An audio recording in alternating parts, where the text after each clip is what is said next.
Hello friends, good morning. Welcome to our channel Target with Lallan Sharma.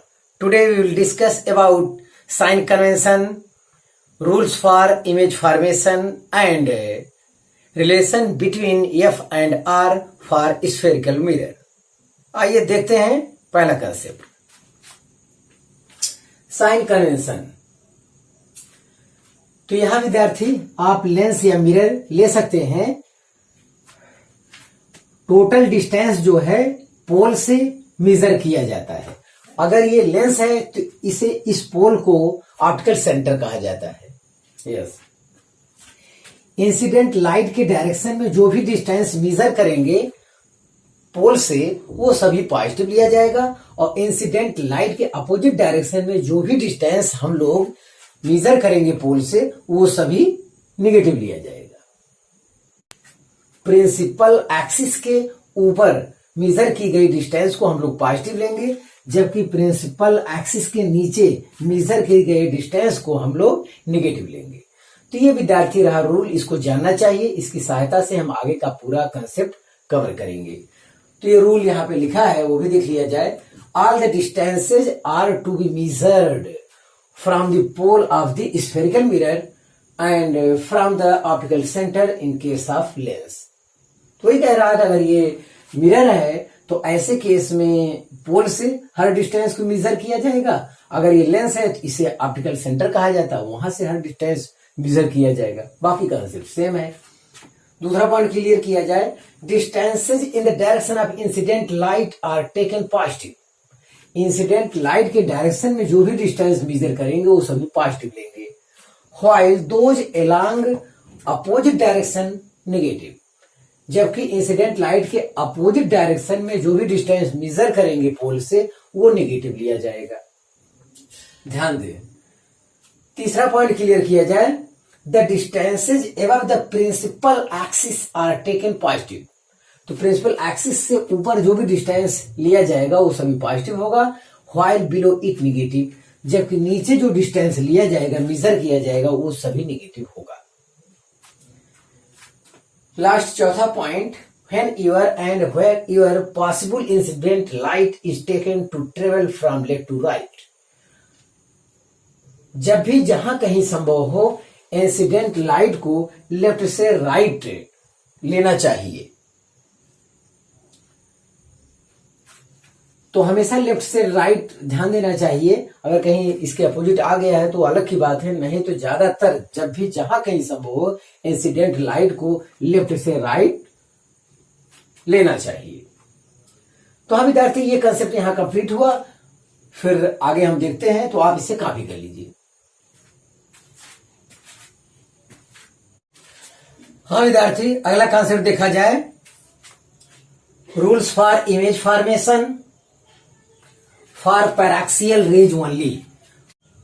Paraxial rays का मतलब होता है विद्यार्थी जो प्रिंसिपल एक्सिस के समीप होता है उसे पैराक्सियल रेज कहते हैं। तो उसी के लिए यह कंसेप्ट वैलिड है। These rules are based on the law of reflection. ये लॉ ऑफ रिफ्लेक्शन के रूल पर बेस्ड होता है, ये चीज आपको बताना है। अब पहला रूल देखा जाए तो यदि कोई रे प्रिंसिपल एक्सिस के पैरेलल जा रहा है तो आफ्टर रिफ्लेक्शन वो फोकस पर आकर मिलती है। तो ये पहला कंसेप्ट विद्यार्थी इमेज बनाने के लिए। A light ray parallel to the principal axis after reflection from the mirror passes or appears to pass through its focus. Appears ये कन्वेक्स मिरर के लिए आया है, ध्यान दिया जाए विद्यार्थी। तो पॉइंट 2 क्लियर किया जाए, यदि कोई रे विद्यार्थी फोकस से होकर गुजरता है तो आफ्टर रिफ्लेक्शन वो प्रिंसिपल एक्सिस के पैरेलल हो जाता है। इसको यहां से क्लियर कर लिया जाए, ये पॉइंट आपको ख्याल करना है इमेज बनाने के लिए। ए लाइट रे पासिंग थ्रू और directed towards focus becomes parallel to the principal axis after reflection from the mirror। तो विद्यार्थी ये कंसेप्ट आपको जानना है कि अगर कोई रे जो है फोकस से होकर गुजरता है तो आफ्टर रिफ्लेक्शन वह रे प्रिंसिपल एक्सिस के पैरेलल हो जाता है। पॉइंट 3 क्लियर किया जाए, ध्यान दें विद्यार्थी, यदि कोई रे सेंटर ऑफ कर्वेचर से होकर गुजरता है तो आफ्टर रिफ्लेक्शन वह रे उसी डायरेक्शन में फिर वापस लौट जाता है। वापस इसलिए लौट जाता है क्योंकि ये पूरे स्फीयर का सेंटर होता है और यहाँ पे क्या बनाता है, ये 90 डिग्री का एंगल बनाता है। यस, इस पॉइंट को देख लिया जाए। A ray passing through or directed towards centre of curvature retraces its path after reflection from the mirror. ध्यान दें। तो विद्यार्थी आपको ध्यान देना है, यदि कोई रे जो है सेंटर ऑफ कर्वेचर से होकर गुजरता है तो वो मिरर से आफ्टर रिफ्लेक्शन उसी पाथ पर वापस लौट जाता है। पॉइंट 4 क्लियर किया जाए विद्यार्थी। Incident and reflected rays at the pole of a mirror are symmetric about the principal axis, angle I equal to angle R। अगर कोई रे पोल पर इंसिडेंट होता है तो सिमेट्रिकली वो वहां से क्या होता है, रिफ्लेक्ट होता है, और इस दशा में जो I एंगल होगा एंगल R के इक्वल होगा। 5वां पॉइंट क्लियर किया जाए विद्यार्थी। म्यूचुअली पैरेलल टू रे आफ्टर रिफ्लेक्शन फोकल प्लेन के किसी पॉइंट पर मिलती है। जब दो रे म्यूचुअली पैरेलल हो, आपस में पैरेलल हो, तो रिफ्लेक्शन के बाद वो फोकल प्लेन के किसी पॉइंट पर मिलती है। तो ये कंसेप्ट भी बहुत जरूरी है, जानना चाहिए। हाँ विद्यार्थी, इमेज बनाने के लिए पहला पॉइंट, दूसरा पॉइंट और तीसरा पॉइंट ही आपका पर्याप्त है। इसकी सहायता से लगभग टोटल इमेज आपका बन जाता है। तो विद्यार्थी आप इसे कॉपी कर लीजिए, तो फिर आगे का कंसेप्ट देखते हैं।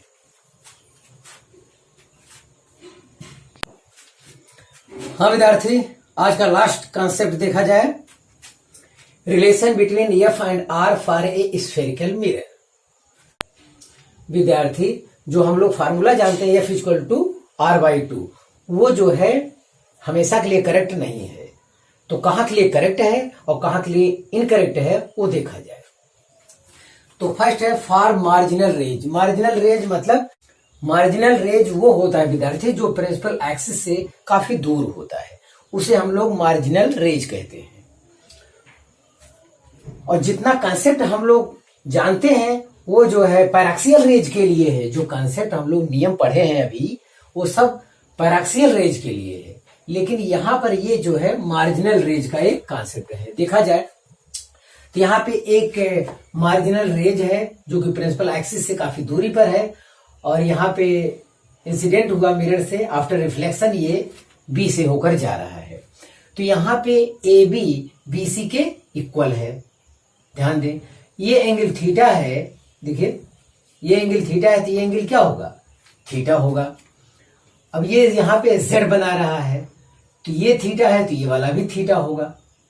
यस, तो ये दोनों थीटा है तो बाहर वाला क्या होगा, एक्सटर्नल एंगल दोनों दूर वाले इंटरनल एंगल के सम के इक्वल होता है।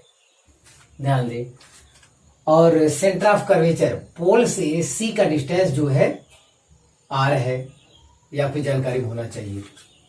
तो इतना हमारे पास है जानकारी में। तो वहां के आधार पर देखा जाए in triangle A B C, तो वही हम कह रहे हैं A B equal to B C, and centre of curvature है तो जितना पीसी होगा उतना ही क्या होगा, एसी होगा। तो एसी इज इक्वल टू हम लोग लिख सकते हैं C D plus D A. पूरा एसी लिख सकते हैं, C D plus D A लिख सकते हैं। अब देखा जाए विद्यार्थी, बी से सी ए पर परपेंडिकुलर हम डाल दिए, तो परपेंडिकुलर में ये होगा कि ये आइसोसेलेस ट्रायंगल है। आइसोसेलेस ट्रायंगल में जो परपेंडिकुलर डाल देंगे तो दोनों को इक्वल पार्ट में डिवाइड कर देंगे। ये जितना होगा उतना ही ये होगा। ये चीज ध्यान दीजिए आप। तो वही वहां पे किया गया है। डीए को भी हम सीडी मान लेते हैं तो हो गया 2CD। यस। अब यहां से देखा जाए ट्रायंगल में, इस ट्रायंगल में फार्मूला लगाइए cos थीटा इक्वल टू ये base upon hypotenuse BC। Yes. तो इस थीटा के लिए ये वाला सबसे बड़ा साइड जो है वो हाइपोटेनियस है, तो cos theta is equal to base upon hypotenuse, तो base is equal to BC cos theta आ गया। इसका मतलब इस CD के स्थान पर हम BC cos थीटा लिख सकते हैं, तो हमने लिखा। फिर हमारा BC इक्वल टू आ गया R/2 cos थीटा। यस, तो हमें BP चाहिए, ये चीज हमको चाहिए। तो BP के लिए विद्यार्थी पूरा PC में से BC आपको घटाना होगा। तो PB equal to PC minus BC। PC क्या है? R है। PC क्या है? वो R के बराबर है, R माइनस BC हम लोग निकाल चुके हैं, R/2 cos थीटा। ध्यान दें विद्यार्थी, यहां नोट पे लिखा है B is not the focus. यहां पर B जो है फोकस नहीं है, it is just a point where a marginal ray after reflection meet. मतलब ये केवल एक पॉइंट है जो कि मार्जिनल रेज के रिफ्लेक्शन के बाद B पर मिलती है, वो कह रहा है। बस इतना ही है। B फोकस नहीं है, तो इसका मतलब BP भी फोकल लेंथ नहीं है। हाँ, लेकिन डिस्टेंस के तौर पे आप जनरल फार्मूले के तौर पे इसे आप मान सकते हैं। तो F equal to R minus R/2 cos theta, ऐसा मान सकते हैं। लेकिन B पॉइंट जो है फोकस नहीं है, ये फोकल लेंथ भी नहीं है। तो जो आपको जेई वगैरह में सवाल पूछा जा सकता है वो काफी दूर रे रहेगा। तो जैसे ये 3 सेंटीमीटर कर दिया और R जो है आपका 5 सेंटीमीटर हो गया, अगर ऐसा है तो ऐसे केस में फोकल लेंथ पूछेगा तो 5/2 2.5 सेंटीमीटर नहीं उसका आंसर आएगा, कुछ दूसरा आएगा, क्योंकि ये मार्जिनल रे है। ये 3 सेंटीमीटर और 5 सेंटीमीटर ये कंपैरिजन में आएगा, इसे नेग्लेक्ट नहीं कर सकते आप।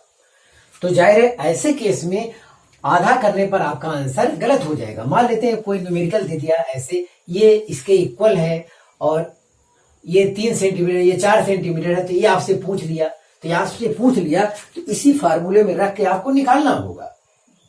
हम इसे फोकल लेंथ भी नहीं मान रहे हैं, ध्यान दें, क्योंकि B पॉइंट फोकस नहीं है।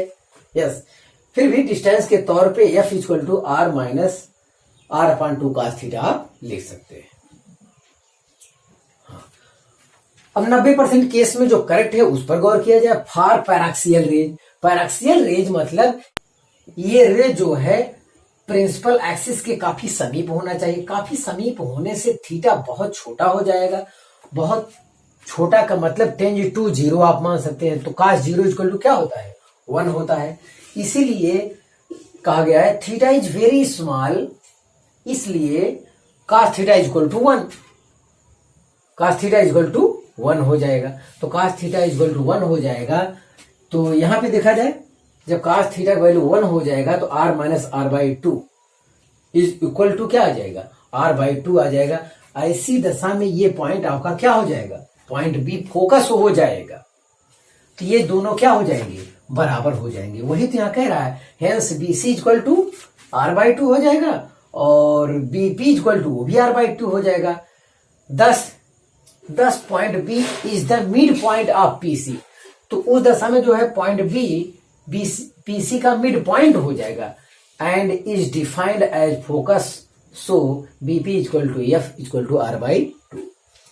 तो cos थीटा इक्वल टू 1 होने से विद्यार्थी ये फोकस लेंथ को रिप्रेजेंट करने लगेगा। Focal length F equal to R/2 हो जाएगा और पॉइंट B जो है आपका फोकस को रिप्रेजेंट करेगा। ध्यान दें। तो for paraxial rays F equal to R/2, यहां पर B पॉइंट मिडिल पॉइंट है और वो फोकस को भी रिप्रेजेंट करेगा। किसके लिए? For paraxial rays. तो ये जो फार्मूला है 90% केस में हमेशा इसी की केवल आवश्यकता होती है, F इक्वल टू R/2। तो ये पैराक्सियल रेज के लिए विद्यार्थी करेक्ट है और मार्जिनल रेज के लिए ये फार्मूला करेक्ट नहीं है। मार्जिनल रेज का कोई आएगा न्यूमेरिकल, तो ऐसे केस में इस फार्मूले की सहायता से आपको अननोन वैल्यू आपको फाइंड करना होगा। ध्यान दिया जाए। तो हाँ विद्यार्थी, आप इस कंसेप्ट को कॉपी कर लीजिए। तो आज बस इतना ही विद्यार्थी, आप मेहनत से पढ़ाई करते रहें। All the very best.